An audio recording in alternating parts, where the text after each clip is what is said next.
and welcome to Because School Means More, the podcast where we explore what true inclusion looks like in schools and how we can make it a reality. Each episode will share real stories, practical strategies and insights from schools that are leading the way in inclusive education. Whether you're an educator, a parent or someone passionate about inclusion, this podcast is for you. Everyone is welcome here. Because School Means More is brought to you by the Inclusion Partnership. My name's Jo Wilkinson and I'm the Inclusion Partnership Manager and podcast host. I'm joined by some co-hosts and guests for each episode. Our mission is to create real change by building an inclusion movement, a network of schools and organisations committed to inclusive relationships and inclusive provision for every child. Join us as we break down barriers, share success stories and work together to build schools where everyone belongs. Because school means more. Hi everyone, thank you very much for joining us again today for another episode of Because School Means More. Delighted to have another school that's joined us today to talk inclusion. So today we welcome Oakwood Infant and Nursery School. Hi both. Hello. Hi Jo. We'll do some proper introductions first. So I'm Jo Wilkinson, the Inclusion Partnership Manager and podcast host. Over to you, Phil, as my co-host. Hey Jo, morning guys, really looking forward to this. Phil Smith, I am Chair of the Inclusion Strategy Group and Secondary Head as well. I'm Aimie Habgood, I'm Head Teacher at Oakwood Infant Nursery School and I'm really excited to be here today. Hi, I'm Alex Rose, I'm Deputy Head and Senko at Oakwood Infant and Nursery School. Amazing, and today we are talking all things around family engagement. So absolutely a hot topic that we hear about with schools. A lot talking about how to engage with parent carers and how to have that ongoing relationship where the school work together with the families and the children to support them as effectively as we can do. So let's start first of all with a bit of a check-in question. So we're going to spin that inclusion wheel. We are, Aimie, aren't we? Are you ready? Who's going to spin it first then? Go on, Aimie, you spin it. Go on then. Go on, Aimie, give it a go. Oh gosh, that wasn't very good. That was a gentle one. Right, so question 8. Do you want to ask it, Phil? I'll do that one. Oh, it's a nice, easy one to start go off on with. then. We'll do it to Aimie and Alex, so you can take it in turns. What's your favourite film? do you And I'm know going to what? say, what's your favourite film and why? I was going through these questions with my husband last night and I was trying to think my favourite film. I'm going to have to say, I think Toy Story probably as a child-friendly one. Because I remember going with my family to see it when I was younger and just lots of memories around it and now enjoy it with my children as well. Yeah, nice. Yes. So I really struggle with things like this because I can only remember the most recent film that I've seen that I What was enjoy. that? Was it good? So it was good. It's on iPlayer at the moment. It was Starter for 10. I don't know if you've seen it, about University Challenge set in the 1980s. Really good soundtrack. Well, there you go. There's a recommendation for us as well. Right, should we spin it again? Do you want to spin it once more? Give me a go. There we go. That's Best it, one bit welly this this time. time. Look at that. Question 12. Here we go then. We're starting to get in summer mode a little bit. So beach holiday or city break? Both, if possible, Yeah. please. Yep. I love a beach holiday, love surfing and being down in Cornwall and by the seaside. I say surfing, actually it's normally lying holding onto a surfboard. But I also love exploring new places. So both, a bit of both. I think at this stage I go beach holiday. Ready for a bit of chill time? Just a bit of chill time. But yeah, I would give the surfing a go. But yeah, probably more likely to be found on the beach, lying there very still. Nice. Sounds like the next school trip sorted. Yeah, there you go. Won't be that long, hopefully, before you're enjoying that summer break and out there on the beach. Okay, so let's talk a little bit about your school. So share a little bit about the context and the community that you work in. Yeah, so I'm really fortunate and privileged to be head teacher at Oakwood Infant Nursery School. Started around 18 months ago, moved over from Nottingham City into Derby City. And the school that we serve is a 3-form entry. We've got a large nursery on site as well. We don't take 2-year-olds at the moment, we take from 3. And then lots of those children feed into our infant school, into our F2. But we also get a lot of out of catchment children joining us both in the nursery and in the infant school as well, who, again, we're delighted to have those families choosing to come to us due to our reputation within the local community, which is great. We're around 30% pupil premium. Alex, I don't know if you want to talk a bit about the SEN numbers in our school? And... Yeah, so we've got quite high levels of SEN, so about 35%, so above national, and that would be higher than national EHCPs as well, which is quite unusual for an infant and nursery school. Definitely. Yeah. But yeah, so I think it's been consistently higher than the sort of local schools for quite a long time. And what are your biggest barriers, I suppose?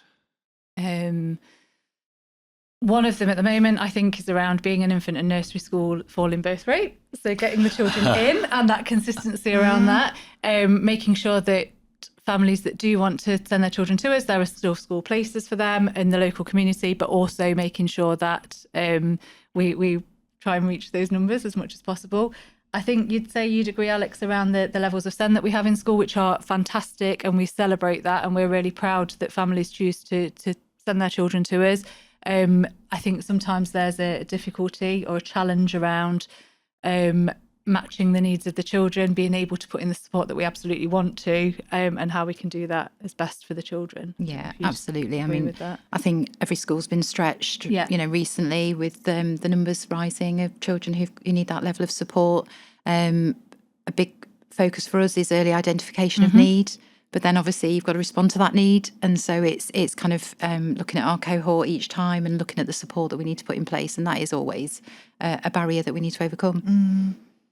We adapt every year as well. So we don't have a stable model, if you like, of 3 classes per year group. We've got an adapted curriculum class at the moment that's meeting the needs of our children. That might be in place next year, we're hoping. But we need to reassess and look at how that will work to meet the needs of our children.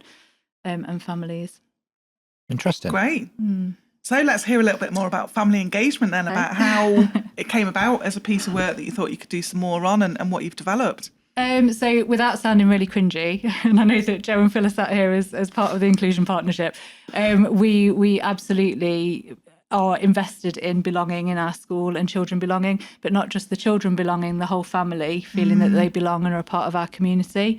And from way before I joined, so this isn't linked to me as head teacher, there's been a very long period of time where families, I think, have felt that and have built really strong relationships with staff in the school, and do feel like they belong. And I think the work that we've done is look at how we can support families to be able to access different areas of support that they might need, to be able to come in and has put on some workshops and some training as they need it, or if they need it, to do some bespoke work around that, I think was really where it's all come from.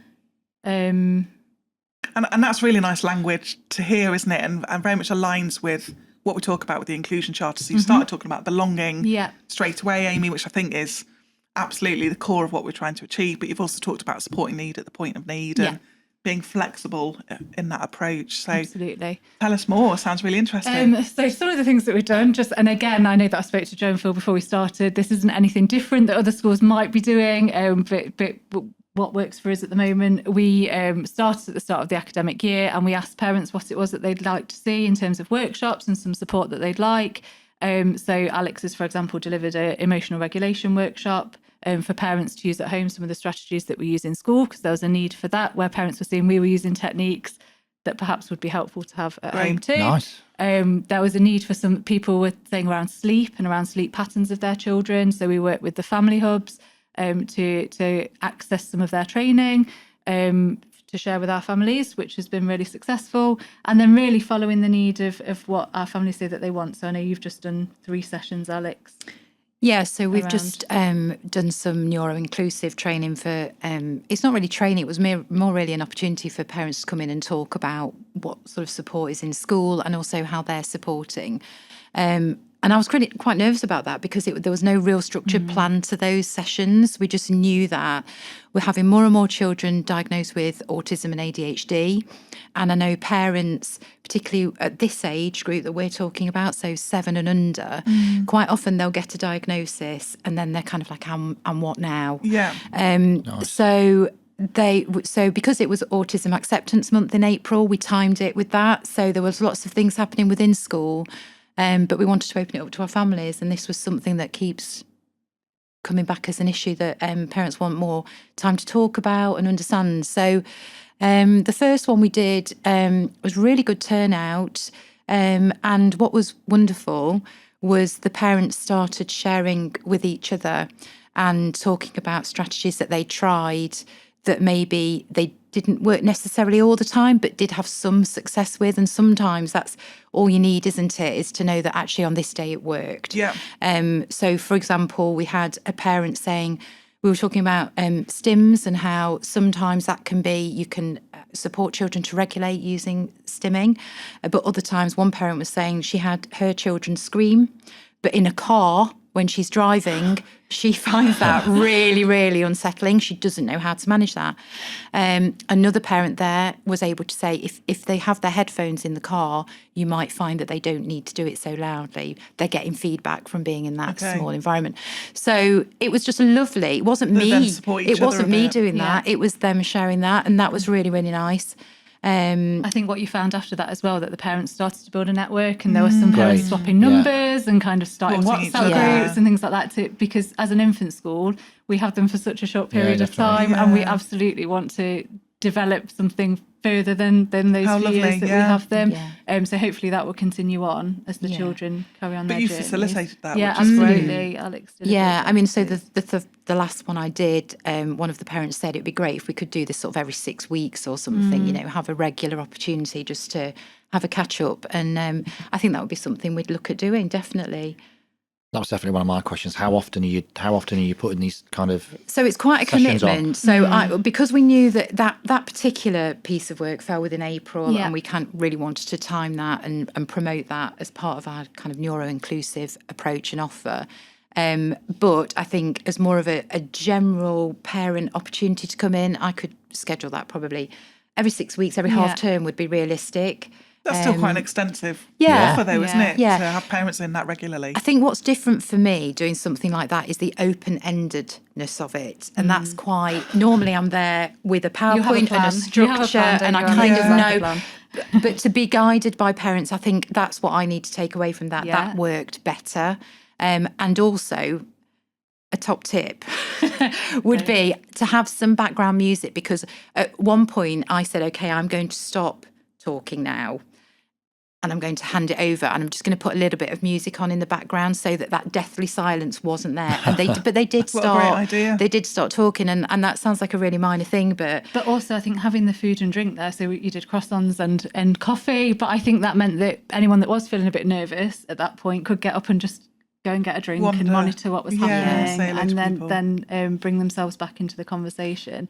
So having things there. Yeah, the other thing that I found really helpful, and I know we're just talking about this one particular piece of work, but I had some things ready for show and tell, so that if people didn't feel that they could share, that I could step in and share. So I had some video clips of things that I knew that had been really helpful for a lot of children in school. So we run sensory circuits, which a lot of schools do run. But I got some video clips of what that looks like. So we could talk about what an activating activity looked like, and what an organising activity looked like, and what a calming and grounding activity looked like. And that was really good, because they then start to say, oh yeah, we do that, but we don't do that bit. So that was interesting. And also having some actual resources there.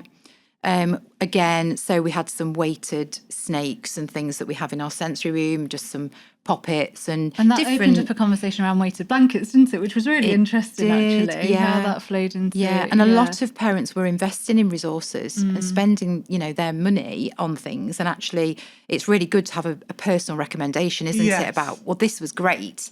So yes, I think that was successful. Definitely do that again. It was really successful. I think the other thing within that, there are some families that couldn't attend that, and we're very conscious that working parents or parents with other commitment or with younger children, that can be a real barrier to engaging. The very vast majority of parents want to support the school and want to be in for everything they can be in for, but sometimes you just can't be. Not reach everyone. Yeah, absolutely. So we're really conscious around a few adaptations we've made. Anything that we share, like those workshops, we'll put online afterwards with the PowerPoints for people to go through and to come and ask questions. We're all staff in our school are really accessible. We don't have an appointment system necessarily. People can get us at any point really through the day, as much as possible. There's always one of us available, really, isn't there, to speak to people. So if anyone wants to follow things through.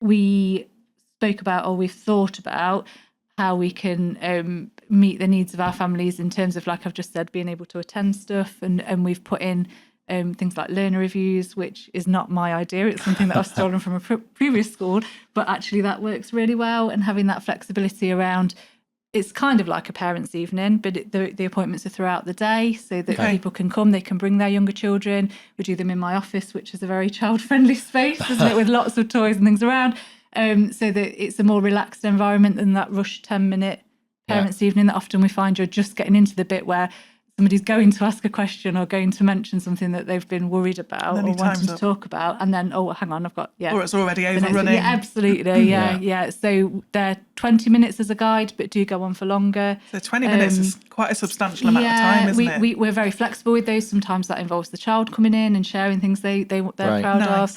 Sometimes it doesn't, because the conversation isn't something that the child should be involved in, and so but they're really helpful. I think sometimes there can be disclosures and there can be safeguarding things that come out of those conversations, because we've given the time to sit and listen and to have that opportunity. Great, really breaking down barriers then. I true think inclusive so. thinking. And clearly some of the ways of thinking and examples that you've shared there around how you've modelled that is exactly how I suspect you might model something for your children. To think about how is it accessible for everybody here, and even for parent carers that can't make it in, how do you still ensure that it's something that can tap into and access through other means? And that sounds amazing. I would say those learner reviews have had a really big impact on just the relationship building, and I know that relational approach is very inclusion partnership, isn't it? And absolutely. I think that being parents' evenings traditionally, and we do offer an evening appointment. We do. But traditionally, where the school is open, there's lots going on. It's more difficult, I would say, to connect and really build that relationship. And I think the teachers in school do have very good relationships with parents. We're very, very fortunate because we're working with young children. We often see parents that drop off or pick up. Not always, but we often do. But building that relationship and giving that time, I think, is so important, and that has really supported that. Can I just probe a little bit? And I'm sure our listeners would be really interested in the detail of what is a learner review, because you're saying it as though these things happen, but there'll be a lot of our listeners going, but what is it? What does it look like? What's the makeup of it? How does it happen? So briefly, I guess we have 8 o'clock in the morning till around 5:30, 6 o'clock at night. And when we do a traditional parents' evening, that could be until 7, 8 o'clock. So in terms of staff wellbeing, actually, we're limiting that time as well, that staff are having to stay late to attend those meetings. Within that, the parents then get an opportunity to make an appointment, as you normally would do, at 20-minute intervals throughout the day. We release the member of staff, the teacher, for a day and a half from the class and cover that time with familiar staff. And again, that can be a barrier. I understand that. But one of the things that's really important to us, where possible, is to use familiar staff to cover those. And then within that 20-minute appointment, like I say, the family will attend. It's in my office, so it's a very calm, private environment, but we are on standby, because some of those conversations can get tricky, because often when you have that opportunity to talk, like I've said, things come out, safeguarding things or things that are really important that we know about. So it's next to our other offices, where that means that people can come and grab us if they need to or want a bit of support with those meetings, and that can be parents or staff, either way. And then within that 20-minute session, it is a traditional parents' evening appointment, if you like, so sharing around achievement and things that we're proud of and next steps, support that's in place, but also because it's an extended time, it's much more bespoke, and there's time for people to ask questions and to find out a little bit more about things that perhaps in an open forum they're not wanting to ask. If we have a welcome meeting, for example, for our children, and there's 90 sets of parents sat in a meeting, often people won't ask those questions.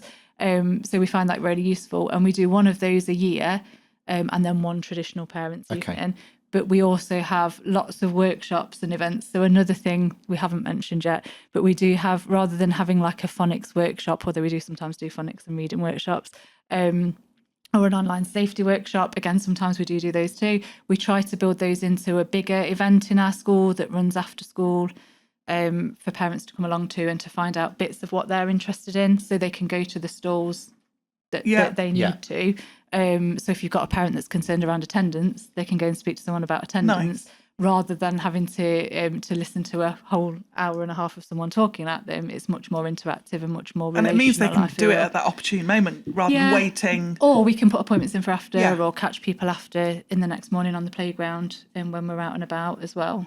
So that would mean then you're in a better position to provide that early support and early help. And I think the right from the beginning, so right from when we're doing tours of the school, we love doing those and showing our school off to families, and we are very honest in those around what our school is about and what it looks like. We try to do them when the children are in because we want to be as honest as possible right from the start.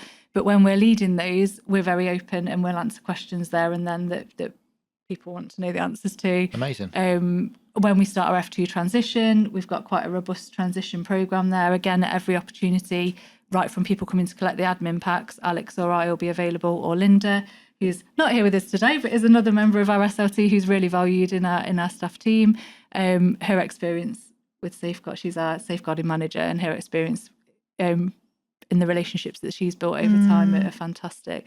And I think that's where I feel so fortunate coming in when all this has already started happening or been happening for a long time, because the relationships are already there with staff. Yes. Families trust us, I think. I feel Which that is they key, definitely isn't trust it? us. They know that we want the absolute best for their children.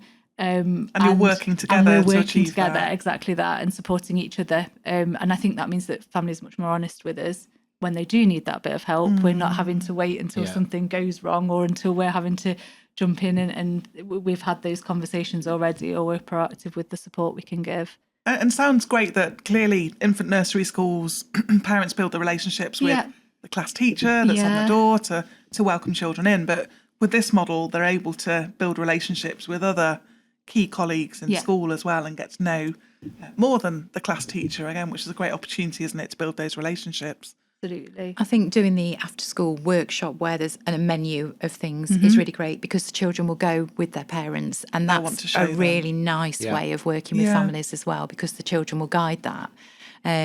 So we did one where I did some emotion coaching and we were talking about zones of regulation and how we use that. And the children came over to do a little activity. And that's a great way of then the parent having a chat while we're doing that activity together. So yes, absolutely, that they see me and they see the teacher alongside the children. That's what it's And then when we're talking about consistent language, this is where working together, as that triangle really with the children, the school staff and the parents, that consistent language around things like zones of regulation and emotional literacy, and that allows you to have a common, consistent approach, doesn't it? So that then surely has got greater outcomes by working collectively and together. Absolutely. In the same way. That language for young children in particular, we do a lot of work around developing their vocabulary and how we want to communicate. So we're modelling all the time. And if they're familiar with that in their school environment, but also the home environment, then that's a win-win, I think, absolutely. to me. So. And have you seen any direct benefits from this? I know you're talking about you've got great relationships with parents and they're really open and honest with you, but have you seen kind of like knock-on positive effects in other areas? So in terms of attendance and conversations about attendance, we have seen an improvement in attendance generally, which is something we're still working on. But it's so much easier to have those conversations, I would argue, because the relationship's there. But that's an ongoing piece of work. In terms of other benefits, I think from a Senko perspective, certainly when I'm sharing and looking at co-producing support plans, I absolutely can see the progress in terms of what the children are doing on the kind of what's gone green, if you like, when we're reviewing, but also in that dialogue about parents saying, yeah, I'm seeing that too.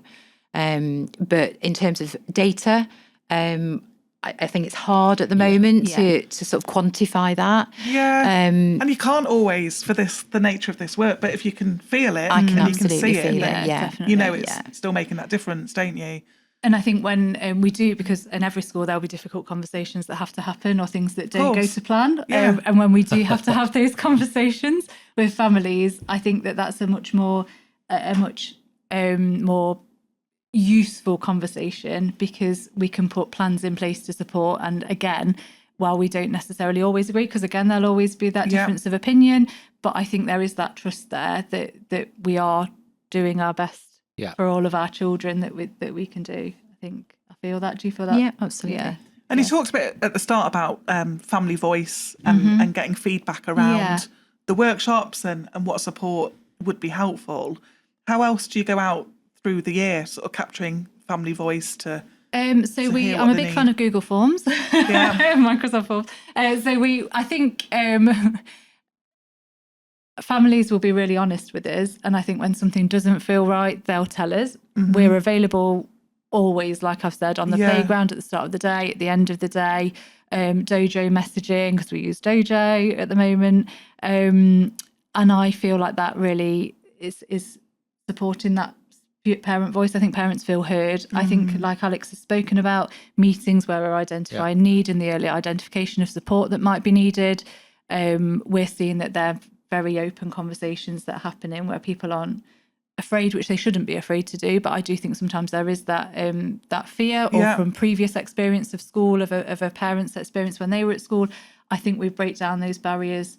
I know that you put people at ease really well, Alex, with your manner and how you communicate with families. You do, because you know that they're confident that you know what you're saying, that you'll follow through what you're saying you're going to do. And I think that's a big thing as well, isn't it?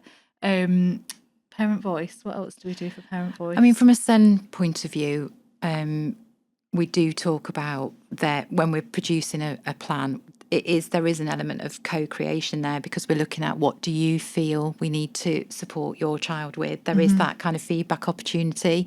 And then we do, obviously it's a graduated response, so we're continually reviewing that. And they will always have a voice there, and they know that. So obviously that's just for children with support plans. But that's something that we're again, from a SEN perspective, with my SENCO hat on, for children who haven't been identified as having an additional need, because they're very young, so they might be summer born, for example, but we're identifying that they need some support. We have a phase called a monitoring phase, and we make that very explicit to parents. So again, we're not hiding anything here. This is what we're monitoring. And on that monitoring form, because it is a form, there is room there to add on parental views and to see whether they share those concerns. They might not, and that's fine.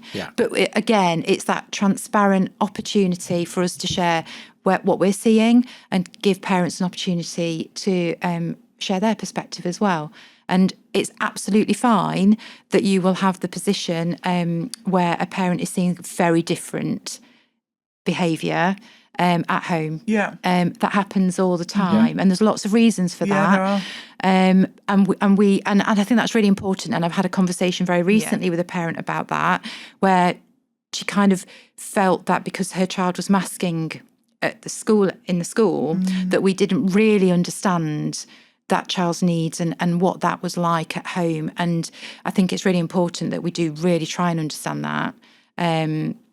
But obviously we do need to be honest and say, at school, the masking behaviour that we're seeing looks like this. We can unpick why that might be. But it's that opportunity to share that. We need to all be able to say what's happening honestly and give each other that space for feedback. Brilliant. And is there a particular example, without naming names, is there an individual or a family that comes to mind where you can think about that this has really helped and made that difference?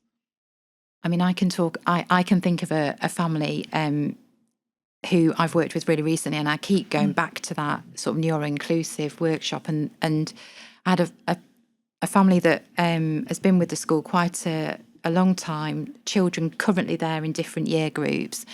And she is one of the parents who has said how useful she found that and wanted to make it more of a regular thing.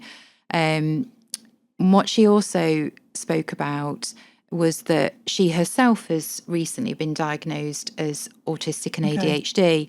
And she said that she found it so helpful to be able to come and feel accepted and included and be able to talk to other parents.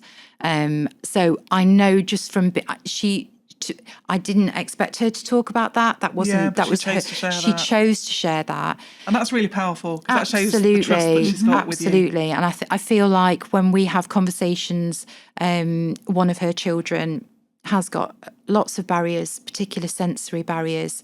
And he recently, actually this week, he has volunteered to be a playground mentor, which is a huge thing, because what that means for him, the kind of knock-on effect for him, is that he's unable to eat his dinner in the same place he sits separately. With the same routine that they used to. Because in order to be a playground mentor, he has to eat his dinner with the younger children and then go out with them. And I thought, okay, he wants to do it, we'll go with that. And he's doing it.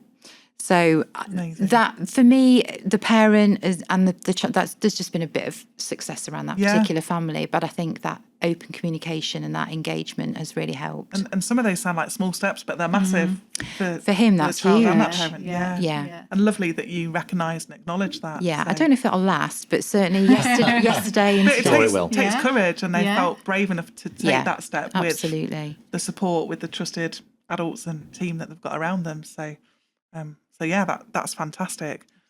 And Aimie, you've talked about it's a relatively short spell of time that you have these children, isn't it? Being an infant and nursery school. And I'm guessing you probably bump into families for children that have moved on and moved into junior school and maybe even secondary school. What do you hope to sort of see and hear, or if you bump into those families? As a head teacher, always my thing, and the children know this and staff know this, is about giving children choice when they're older. I don't, whatever they do, absolutely would love to hear what they're doing as they become adults and grow up. But as long as what they're doing is a choice, and they've been able to make those choices. Our tagline and our vision is around growing together, shining forever. That actually for that short space of time, we're growing together, staff, families, children, everybody together. But then actually the things that we're instilling in those children and those families, like I spoke about the networks, are going to help them to shine forever. And have you got plans to expand the offer? I think. Where's the future taking you? Oh gosh, Alex is going to do more of her sessions, definitely, because I think we're really keen for those. Yeah, they're working. We're seeing that's working already. I think keeping asking families what they want and what themes are coming out from feedback that we're getting. Looking at creches and things, because I think sometimes families do just want that bit of time. We've started our little Acorns group, which is for 0 to 4s to come along for a stay and play, but actually. You see how it links to Oakwood? We're very on theme, aren't we? Yeah, very nice. So we started those sessions, but again, looking at how we can perhaps have a creche during those sessions so that parents can go and have meetings with Alex or Linda or myself or teachers. And then even for those younger children coming into the creche, they're getting familiar with your school and the staff and more comfortable in that environment themselves. So there's going to be gains from that as well, aren't there, over time? I think one thing we've not mentioned that you've done is that work with the family hubs already. Yeah. So we have a children's centre pretty much on our site, although it's not on our site, it's just outside the gate, isn't it? And we were really keen, and family hubs were really keen on how we could support each other. Sometimes a barrier can be getting over into the children's centre, not a physical barrier as in the gate, but actually people not necessarily feeling comfortable going into a different environment. So how we can bring family hubs into our school. They've attended some of our fairs, haven't they, and things, also providing the sleep workshops. So really promoting and showing the things. We share lots of information around what's out there for those sessions that are held in family hubs. Because again, I think we're skilled in lots of things, but we're not skilled in everything. And so when it comes to a sleep workshop, I struggle to get my own children to sleep. I'm not an expert in sharing anything around that. But there are experts. And so it's how we can use that. And with the support from the Family Hub, we were able to do that, which was great. And we've worked as well with Compass, haven't we? So again, supporting parents with transition. Compass have been in and they've spoken with parents. Again, come to our setting where the parents are familiar and have those relationships. Yeah. And I think expanding that joined up working is definitely an area we want to. And I guess that's where bring the experts into your school community rather than sending them out to the experts is probably part of the key to success for you, isn't it? And I think all of this work kind of goes full circle for you, where you started by talking about one of the biggest barriers and challenges as a school is the falling birth rate. Yeah. But by doing all of this work and engaging so much with families, you've got to hope that schools see the value and really are proud, and I'm sure they are, for their children and future children to come to school at Oakwood. Hope so. Nice. So should we talk top tips then? If somebody was listening to this and thought, you know what, maybe our school could do a little bit more and pick up some of these ideas, what would your top tips be? I think, again, it's things that people very likely do, but for me, it's that right from the off. So as soon as somebody shows an interest in being a part of our school community, how we can welcome them in and they can see how they can belong and how we can work together for their children. Like I say, right from those initial tours or those picking up admin packs or whatever that looks like, making people feel that they belong in our school, I think would be my top tip. Yeah, I agree. I would say whenever I'm having conversations with parents, I always want them to feel that I'm coming from a place of support. So I think it's sometimes we have to give difficult messages, but if you can always talk about it from a perspective of this is how I would like to support, I think that's a nice phrase. That's a really helpful way of breaking down some of those barriers and getting a bit of a shared understanding. And my other top tip, other than background music when you're doing it, that's a good thing, is to smile and be open and to listen. When we make people feel welcome, what do we actually do to make people feel welcome? And we're talking often, aren't we, about some children and families in schools don't have that sense of belonging, and that smiling and giving them a friendly welcome coming in is really crucial, isn't it? And I think that's something that all of our staff do. I know certainly from when I first told the school, that's something that really struck me was how welcome I felt just from that. Again, it goes back to that initial tour of a school. As a somebody applying for a job there, I felt really welcomed, and nice. That's exactly what I'd want. And families do say that, and visitors do say that when they leave. And it's one of those things that requires no talent, but actually is really, really important, and therefore everyone can do it. Brilliant. And then just love to know a little bit more about how the Inclusion Partnership potentially has helped you along this journey. And clearly you signed up to the Inclusion Charter and you've come to things like our network meetings and conferencing. But... Yeah, I think I'm a huge fan of the Inclusion Partnership. I think, like I said, coming from Nottingham to Derby, it was one of the things that struck me that it's just great, a fantastic thing to have. And every time I come to anything, whether it's a network or the full day of support that you gave last year, just learning new things to take back into school to share. But also, I think validating that we invest so much time in inclusion, which is absolutely right, but that actually, yes, this is the right thing we should be doing, and we're on the right track with what we're doing, and that there's people out there that are like-minded, that absolutely want the best for all of the children in Derby. And I think that's something that I think comes through. Again, our relationships and the building of relationships and the belonging that we've spoken about, all of that really is central. I know historically, so our school have been a part of the Inclusion Partnership for a long time. So I was really lucky to be, I think it was Dave Whittaker 2023, but the impact was there. And I think, the Kindness Principle book is still in school. I'm just laughing because the first thing I got given when I came for a look around was a copy of the Kindness. It's the best book.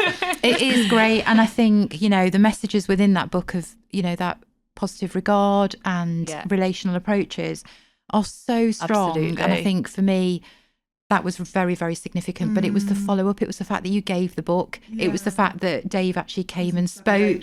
It was all of that. And I think that was probably the best CPD I've ever had because of the kind of how wraparound that was.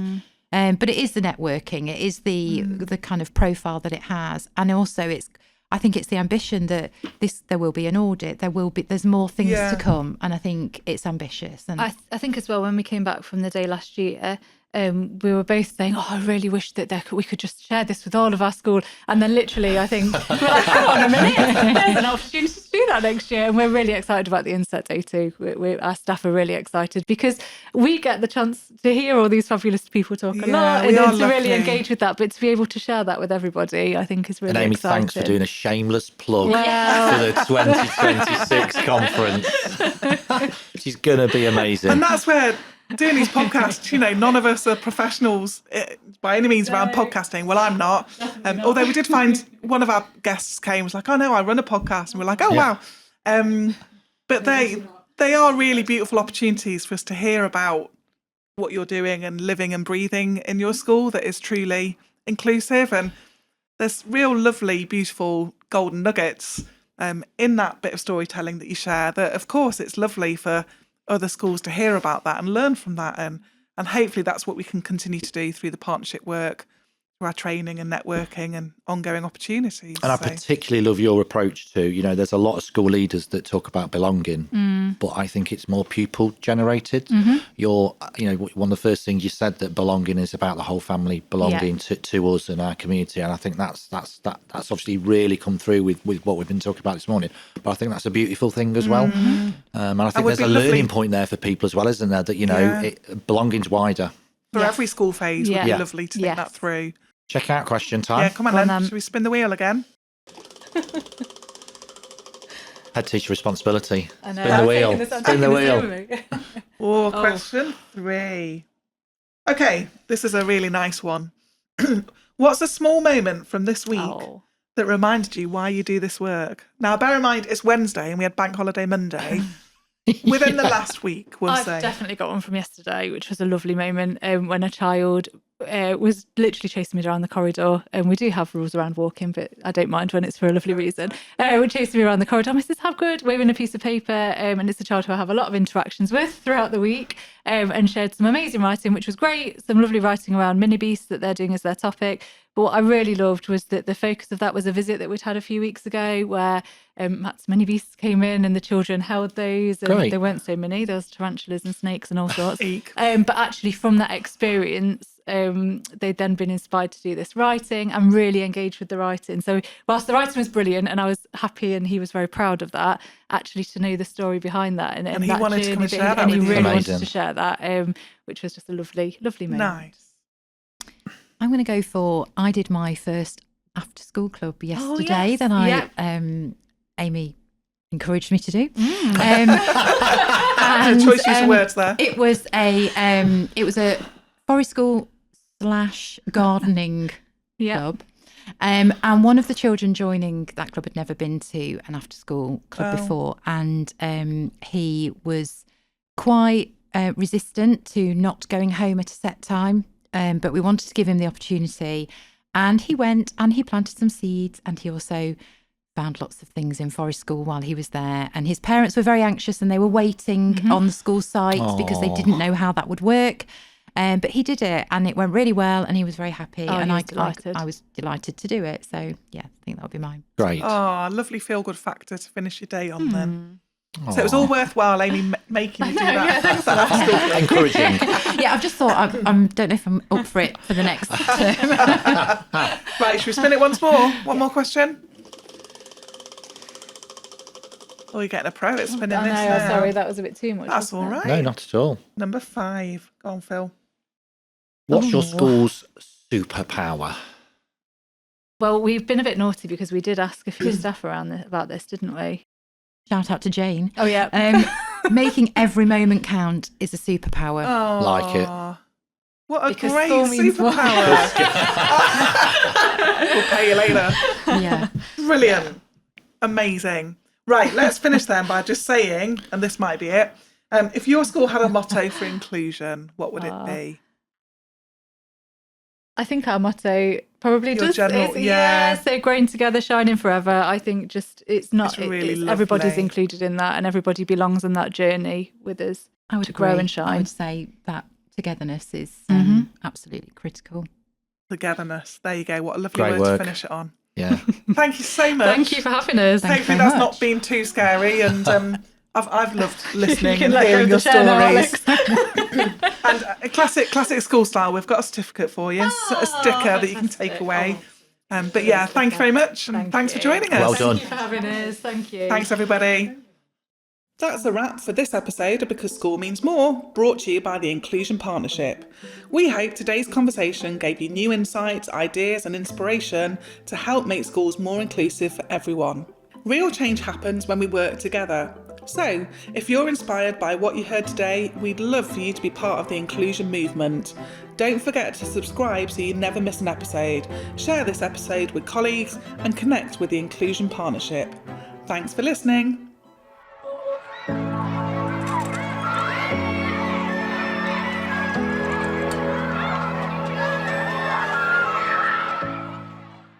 Because school means more.